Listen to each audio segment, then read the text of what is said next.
All right, all right, all right, all right, all right, all right. Everything should be good. What the hell going on? Oh, let me fix my lights. Actually, I trying to fix my lights. Hold on.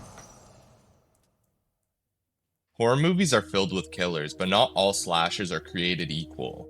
Some are just ordinary humans with knives, others are something far worse. Unstoppable forces that continue hunting no matter how far you run, how hard you fight, or how carefully you prepare. These are killers that have left behind mountains of bodies and some of the highest kill counts in horror history. In this video, we'll be taking a look at movie slashers you realistically cannot survive. We'll break down their abilities, hunting methods, strengths, weaknesses, and most importantly, whether an average person would have any chance of making it out alive. Chat, bro. Do y'all feel like y'all would beat like say if I went against Jason, y'all think y'all can beat that, bro? Or Ghostface? Y'all can beat that? Because honestly, all I gotta do against Ghostface, he's a regular human being. All I gotta do is shoot him with a pistol a couple times, he dead. But Jason, all we gotta do is drown him. Like they make this seem so hard. From supernatural revenants and seemingly immortal murderers, to killers that can appear almost anywhere at any time. These are the slashers that turn survival into near impossibility. And unlike monsters, aliens, or giant creatures, slashers are often far more personal. They stalk you, they study you, they wait for the perfect moment to strike. And once they've decided you're the target, escaping becomes a lot easier said than done. So with that being said, lock your doors, check behind you, and let's take a look at movie slashers you cannot survive.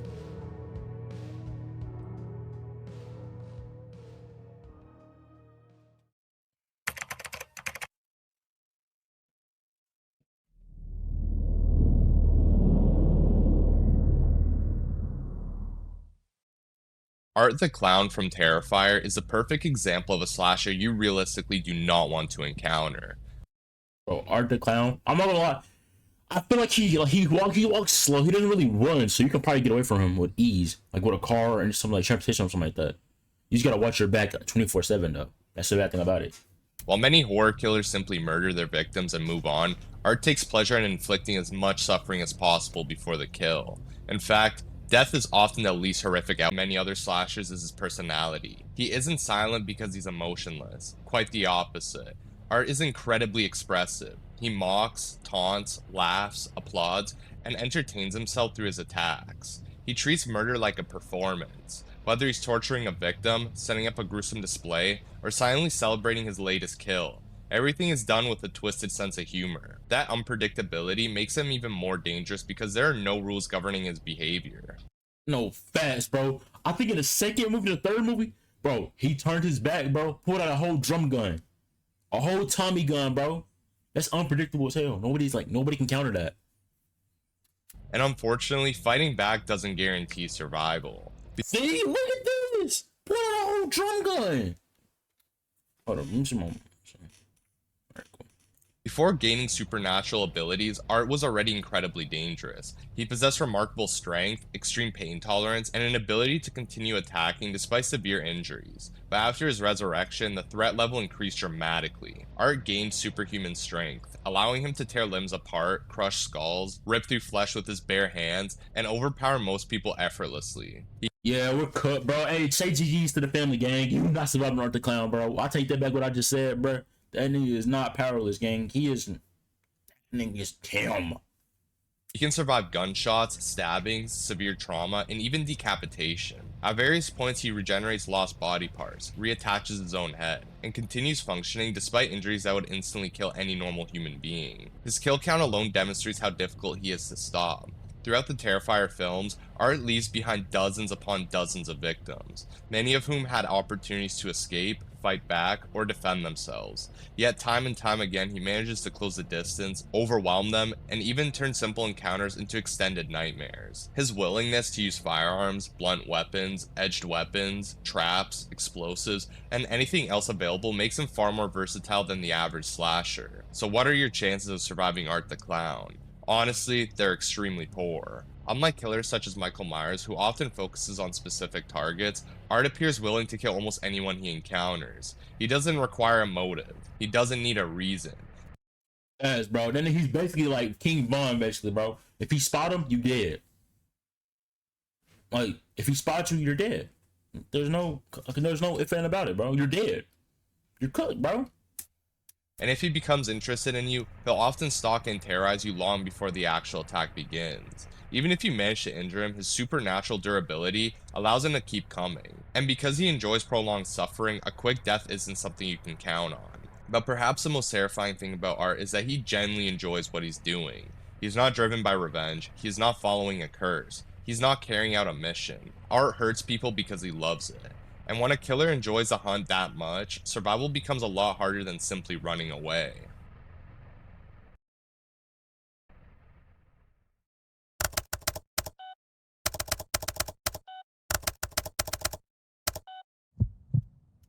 Two 2.9%. Yeah, yeah, bro. Yeah, he might be right, bro. 2.9% is crazy. God damn, that's insane, brother. Who's next?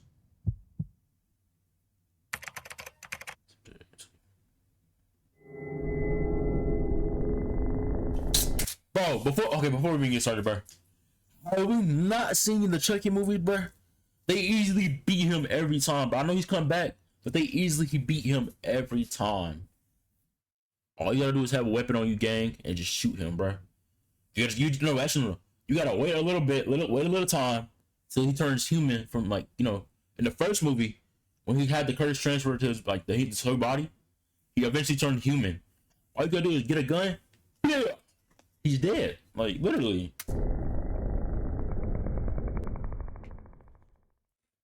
Chucky from the Child's Play franchise is a perfect example of why appearances can be deceiving. At first glance, he looks almost harmless, a small plastic doll standing barely over 2 feet tall with bright red hair, freckles, and a cheerful smile. Most people's first instinct would be to laugh rather than to run. Unfortunately, that underestimation is exactly what has allowed Chucky to build one of the largest body counts in slasher history. Behind the toy-like appearance is the soul of Charles Lee Ray, a sadistic serial killer whose cruelty and determination have made him one of horror's most persistent murderers. Unlike many slashers who rely primarily on brute force, Chucky survives because of his intelligence. He is manipulative, patient, and incredibly resourceful. Despite being trapped inside a doll's body, he possesses the strength of an adult human, allowing him to overpower victims far larger than himself. Over the years, he has used virtually anything as a weapon. Knives, firearms, chainsaws, explosives, electricity, poison, traps, vehicles, and even other people. If there's an object nearby, Chucky can usually find a way to turn it into a murder weapon. What makes him especially dangerous is his personality. Chucky isn't simply a killer, he genuinely enjoys killing. He is arrogant, foul-mouthed, sadistic, and completely— No facts. When he says something about that foul mouth, bro. Do you see the nigga right there screaming? You see him right there? I paused on. Bro, every time, I don't know what movie this was, bro. I think it was 2, 3. I don't know what movie it was, bro. But every time he started cussing, bro, this Tyler dude, he would say every time, say, stop cussing, Charles, stop cussing, like, bro. He was Tyler was a good character and all, but he was just annoying every time Chucky was cussing, stuff like that. devoid of empathy. He takes pleasure in tormenting his victims psychologically before murdering them, and often goes out of his way to make deaths as cruel or humiliating as possible. Even worse, he holds grudges for decades, and will relentlessly pursue anyone who has wronged him, making escape a temporary solution. Fast. Like I'm sorry for all that, but dude, that black dude, bro, in the first movie, gang, no, the getaway driver, he killed that getaway driver. That was like, bro, when he first transferred his body to that doll, bro. It was like 1989, 1990 something, like in the 1990s or the 1980s, I think. I don't know what like time period it was, but he came back and murked him. That has to be the most biggest scratch to hold. At best. And then there's the biggest problem. Chucky simply refuses to stay dead. Throughout the franchise, he's been burned, blown apart, shredded, melted, decapitated, shot, dismembered, crushed, exorcised, and destroyed countless times. Yet somehow he always finds a way back. Through voodoo magic, soul transfers, possession, and later the ability to split his soul into multiple bodies, Chucky effectively transformed himself from a single killer into an ongoing supernatural threat. At one point, multiple Chucky dolls were operating simultaneously, making it nearly impossible to eliminate him completely. Perhaps the most terrifying aspect of Chucky is how difficult he is to identify initially. Unlike Michael Myers or Jason Voorhees, who are immediately recognizable threats, Chucky can hide in plain sight. He's a toy. He can sit motionless on a shelf, in a child's bedroom, inside a store, or in the backseat of a car while waiting for the perfect opportunity to strike. By the time any victims realize he's alive, he's already close enough to attack. Now, to be fair, Chucky does have weaknesses. His arrogance frequently causes problems for him, and physically he remains much smaller than most slashers. Strong adults who know exactly what they're dealing with can overpower him. Holy water. Best, bro. Like, the detective or the police officer, in the end of movie one, Child Play 1, like he really knew what he was doing, bro. Like, easily killed him, bro. Exorcisms, and certain voodoo limitations have also proven effective at various points in the franchise. But the problem is that very few people get that preparation time. Most victims don't know Chucky exists until he's already inside their home.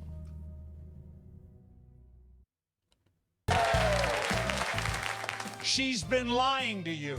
You said you weren't using AI. Well, Holy AI, I'm bro. not. I don't know how.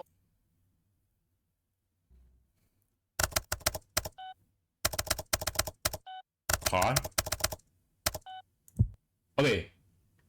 26%.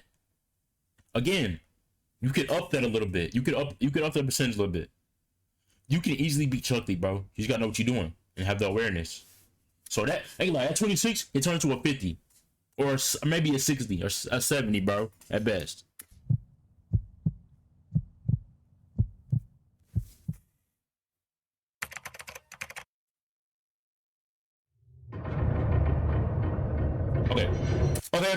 Okay. This could be crazy, bro. This could be a crazy statement. This is a hot take.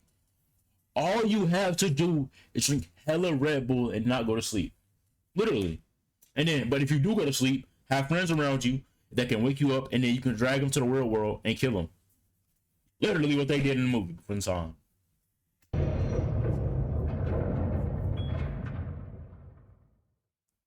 Few slashers are as completely unfair as Freddy Krueger from Nightmare on Elm Street. Most killers have limitations. You can run from them, hide from them, lock your doors, call the police. Freddy removes all those options because his hunting ground isn't in the real world. It's your own mind. And unfortunately, sleeping isn't optional. Physically, Freddy is instantly recognizable. His burned and disfigured face, red and green striped sweater, fedora, and razor-clawed glove have become some of the most iconic images in horror history. But the glove itself is honestly the least dangerous thing about him. The real threat comes from what Freddy can do once you're asleep. Within the dream world, he essentially becomes a god. He can reshape reality however he wants, alter the environment, transform his victims, manipulate gravity, become gigantic, appear anywhere instantly, and weaponize a person's deepest fears against them. The normal rules of survival simply stop applying. What makes Freddy especially terrifying is that he doesn't rush. Unlike many slashers who kill quickly, Freddy often spends days or even weeks psychologically tormenting his targets before the final attack. He enjoys wearing people down mentally, forcing them to fear sleep itself. Victims become exhausted, paranoid, isolated, and increasingly desperate as they try to stay awake. And eventually, everyone loses that battle. No matter how determined you are, the human body will eventually force you to sleep. And once you fall asleep, things become incredibly one-sided. Freddy specifically targets whatever frightens you most. If you're afraid of heights, drowning, insects, fire, isolation, bro, Freddy can easily get nerfed. Literally, Freddy can easily get nerfed. Because what if you're a person that's not afraid of anything? But y'all probably gonna say, oh, everybody's afraid of something. No, what if you're a person that's not afraid of anything? Like, literally, what can he do to you? Nothing. Failure, or death itself. He'll use those fears against you.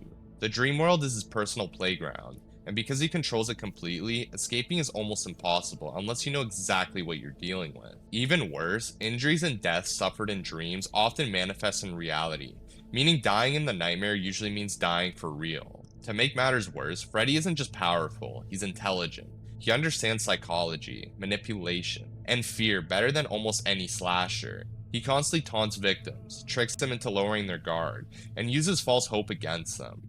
In many cases, people think they've escaped the nightmare only to discover they're trapped inside it. That uncertainty makes every encounter feel hopeless because you can never be entirely sure what's real and what isn't. Now, technically, Freddy does have weaknesses. He can be pulled into the real world, where he literally what I just said, bro. Literally what I said. Loses many of his supernatural abilities and becomes vulnerable to conventional harm. Fire has also historically been associated with his defeats, and if people saw fearing him, yeah, okay, that too. Fire Fire too, actually. I ain't gonna lie. I think that's the reason how he got all his like the scars on his face stuff like that. Because of fire. Fire burned him. Him and remembering him, his power can diminish significantly. But realistically, very few victims possess the knowledge, preparation, or mental strength necessary to exploit those weaknesses before Freddy gets to them.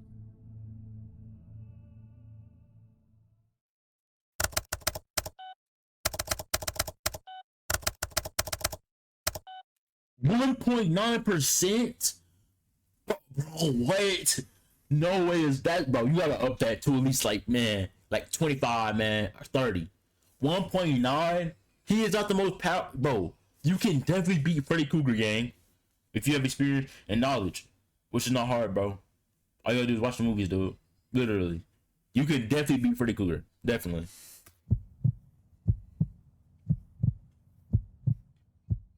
Who's next? So, somebody before? Who's that? Oh, don't get me started. Don't get me started. He's up, bro. It's a real person under that mask, bro. Literally that simple, bro. All you gotta do is carry around and blick, and you straight. All you gotta do, dude, bro. He's clumsy, gang.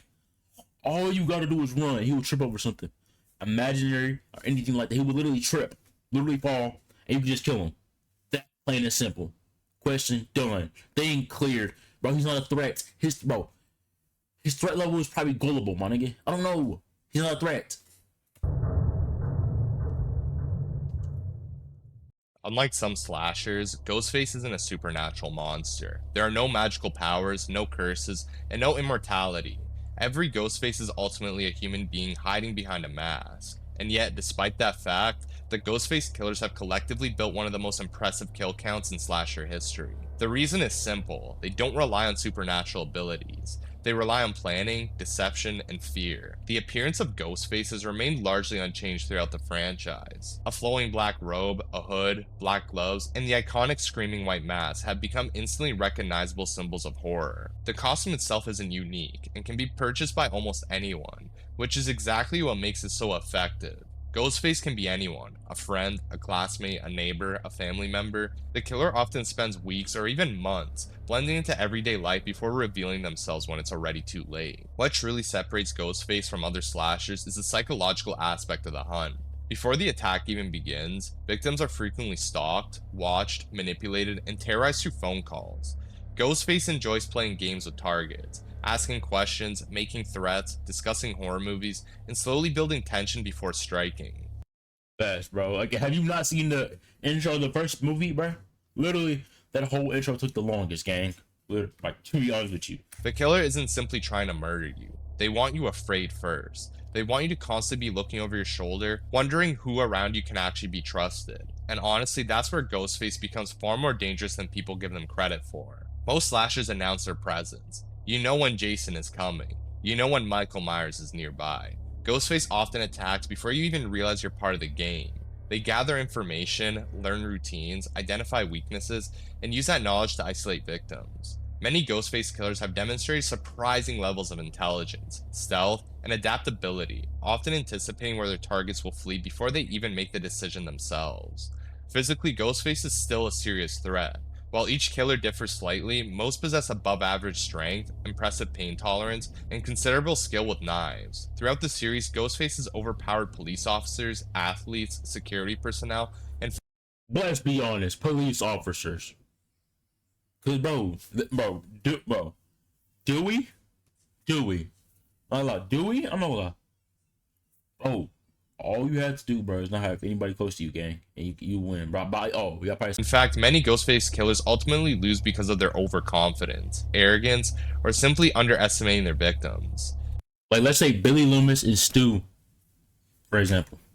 They literally had so much confidence at the end of the movie, and they lost, bro. They died. If you know who you're dealing with and have time to prepare, your odds are significantly higher than against most supernatural slashers.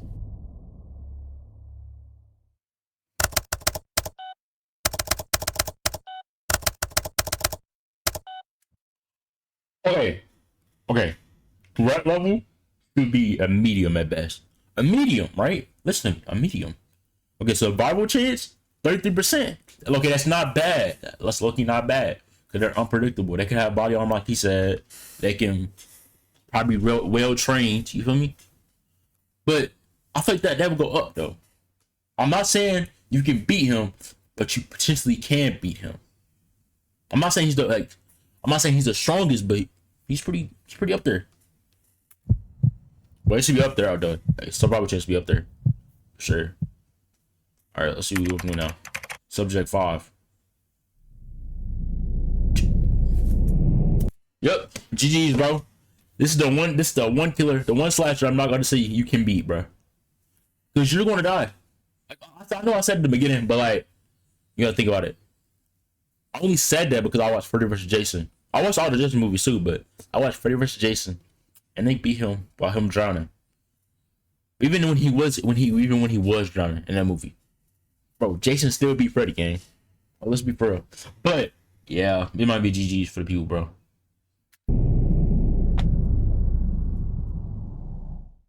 Jason Voorhees from Friday the 13th represents a point where slasher stops feeling like a human killer and starts feeling like a force of nature. While many horror villains rely on stealth, manipulation, or psychological games, Jason's approach is much simpler. He finds you, he follows you, and eventually, he catches you. The terrifying part is that no matter how much punishment he takes along the way, he just keeps coming. Most people— I'll take that back. Yeah, he's swimming. Yeah, you're fries, my nigga. I wouldn't be surprised if survival chance with literally 0.1% basically. I wouldn't be surprised. People recognize Jason by his iconic hockey mask and machete, but his appearance has changed dramatically throughout the franchise. In life, Jason was a severely deformed boy who drowned at Camp Crystal Lake. After returning from the dead, his body gradually transformed from a scarred human into a decaying undead revenant. Depending on the film, he appears as a rotting corpse, a heavily decomposed zombie, or even a cybernetically enhanced killing machine in the far future. Despite these changes, one thing remains consistent. Jason is enormous, standing— Oh my god. That nigga superhuman. well over 6 feet tall with a powerful build. He towers over most victims. Distance rarely keeps you safe. His physical capabilities are equally terrifying. Jason can punch through walls, crush skulls with his bare hands, rip limbs from bodies, and don't forget, like y'all just seen, punch somebody's head off, throw grown adults across rooms, and survive injuries that would instantly kill any normal human. Bullets, knives, axes, fire, electrocution, explosions, or even being submerged for years have all failed to stop him permanently. Once Jason became undead, his durability reached a level where conventional weapons became little more than temporary inconveniences. And unlike many slashers who have a preferred method of killing, Jason is remarkably adaptive. The machete may be his signature weapon, but throughout the franchise, he has killed people with practically anything he can get his hands on. Tools, weapons, furniture, environmental hazards, machinery, even sleeping bags. If an object exists nearby, Jason can probably find a way to turn it into a murder weapon. That makes planning against him incredibly difficult because there's no single attack pattern to anticipate. That being said, Jason isn't completely without weaknesses. His attachment to his mother has been exploited multiple times. Oh yeah, that too. I didn't mention that. Attachment to his mother. He would do anything for his mom, bro. But in like a recent movie, I think it was Dream Warriors. I think she used that to her advantage, basically acting like his mom, and then basically got to kill himself. I don't know. I haven't watched it in a long time. And certain individuals have successfully manipulated him by impersonating Pamela Voorhees. He also seems to avoid harming children and animals, showing that some fragments of humanity still remain buried beneath the monster. But those rare weaknesses don't change the reality facing most victims. The overwhelming majority never get close enough to exploit them before Jason reaches them first. Yep. Yep. 2.2%. I will agree with that. Actually, I would actually agree with his ranking on what he did. The threat level should be insane, and the survival chance should be 2.2% or even lower. You're not surviving Jason Voorhees, game. Telling you.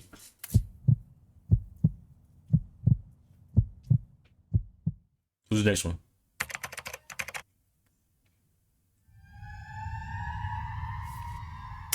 I ain't gonna lie, Loki. This Leatherface is basically the trustworthy thing. Basically, what I mean by that is like if you go into a small town gang and you see somebody at working a gas station, don't trust them.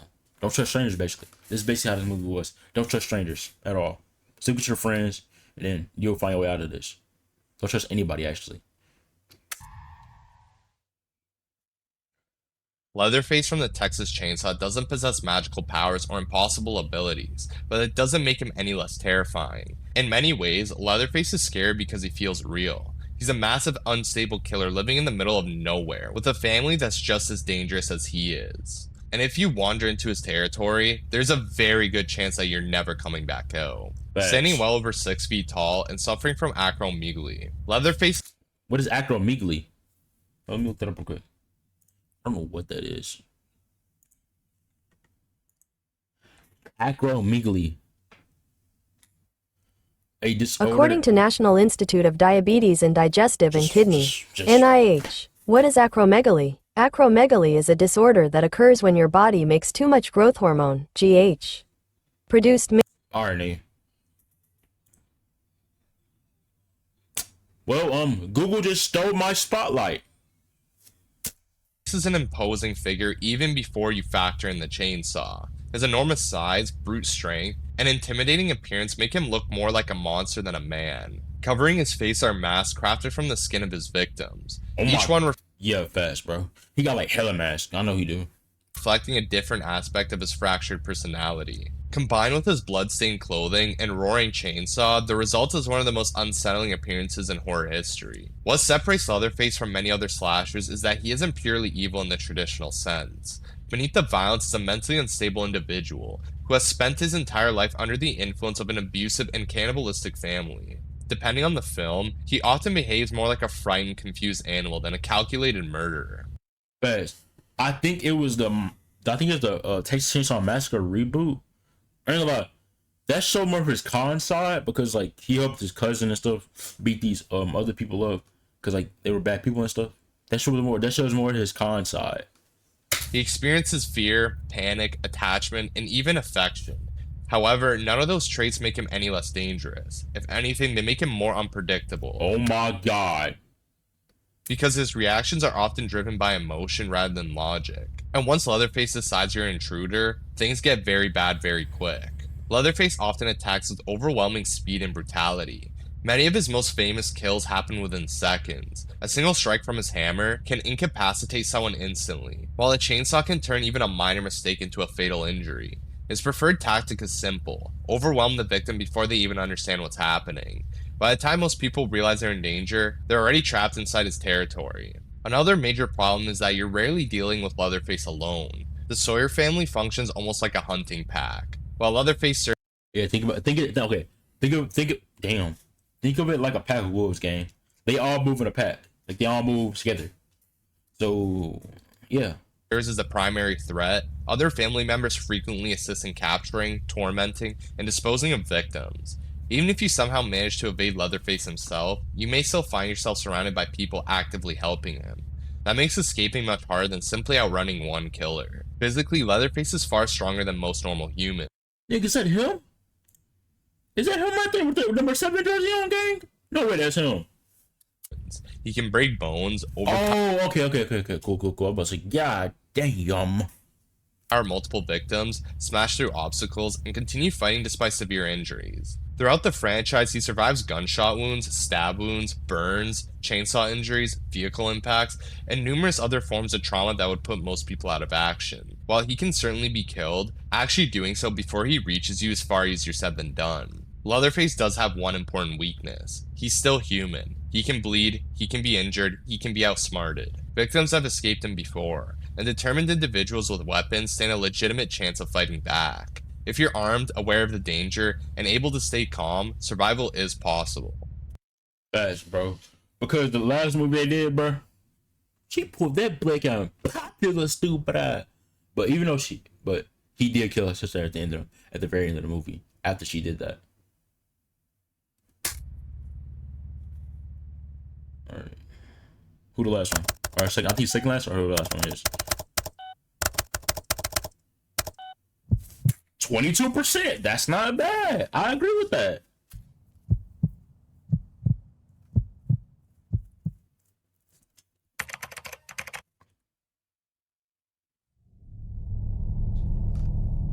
Okay. This is controversial, right? Definitely controversial. Y'all gonna say, "Oh, Michael Myers has supernatural powers. Oh, he shouldn't have died in the last episode. I mean, the last movie." But like stuff like that, bro. Like, or oh, he's supernatural, but how do you still die? Like that, bro. See? For a slasher whose entire reputation is built around being human, Michael Myers is disturbingly difficult to explain.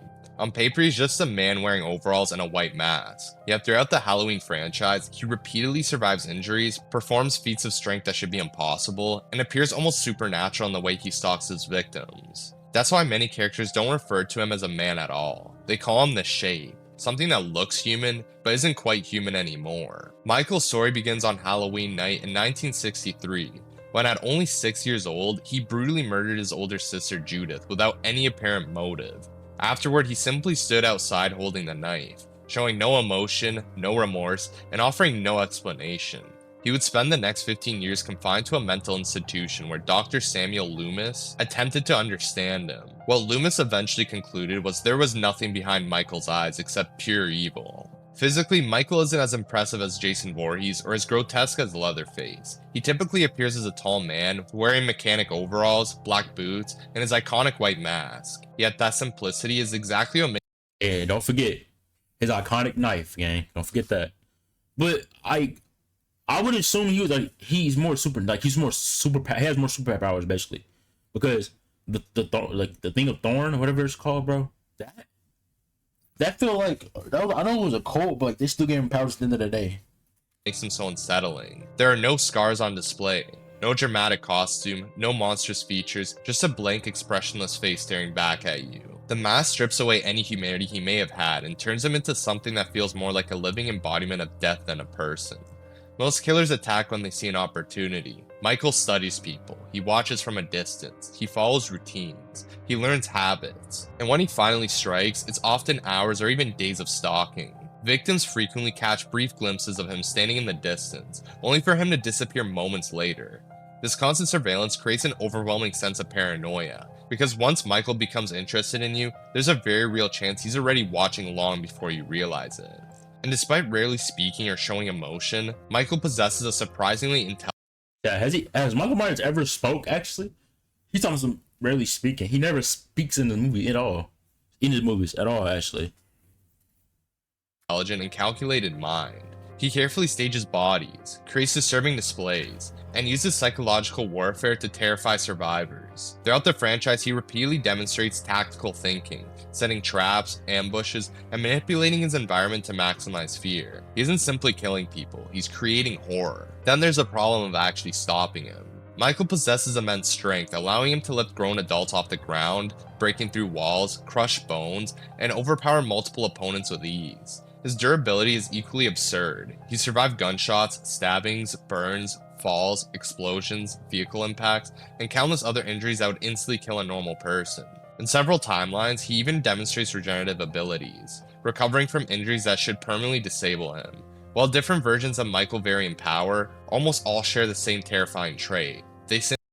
but the last one didn't. The last one didn't share that terrifying trait. The last one was straight super duty, straight ass. Corey carried that whole movie, by the way. Just let you know that. Simply refuse to stay down. Unlike Freddy Krueger, Michael doesn't need dreams. Unlike Ghostface, he doesn't need a disguise. Unlike Leatherface, he doesn't need his family. He only needs time. And eventually everyone runs out of time. So could you survive Michael Myers? If you're lucky enough to escape his attention entirely, maybe. If he chooses you as a target, however, your chances begin dropping rapidly. Michael has spent decades proving that locked doors, firearms, police intervention, and even determined survivors are often little more than temporary obstacles. The only thing more frightening than seeing Michael Myers standing at the end of the street is looking away for a second and realizing he's gone. Fast, bro. That's the real killer, honestly. Not paying attention.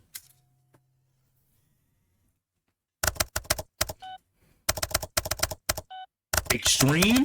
Wait. Is this the highest one? The highest threat level? Extreme? What the fuck? 7.9%? Ew!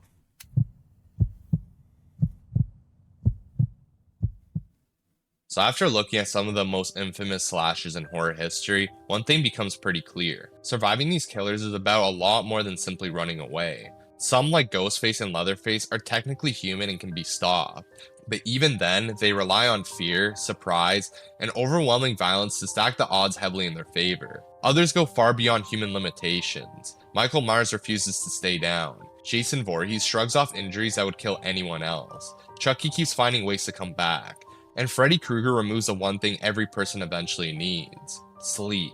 What makes these slashers so terrifying isn't just their body count. It's the fact that each of them attacks from a different angle. Some stalk you, some manipulate you, some hunt you relentlessly. And some don't even need to enter the real world to kill you. No matter how prepared you think you are, every one of these killers has found ways to overcome victims who believed they had a plan. And honestly, that's why they've remained horror icons for decades. They're not just murderers, they're nightmares that refuse to die. But anyways, let me know down below which slasher you think would be the absolute hardest to survive. And if there are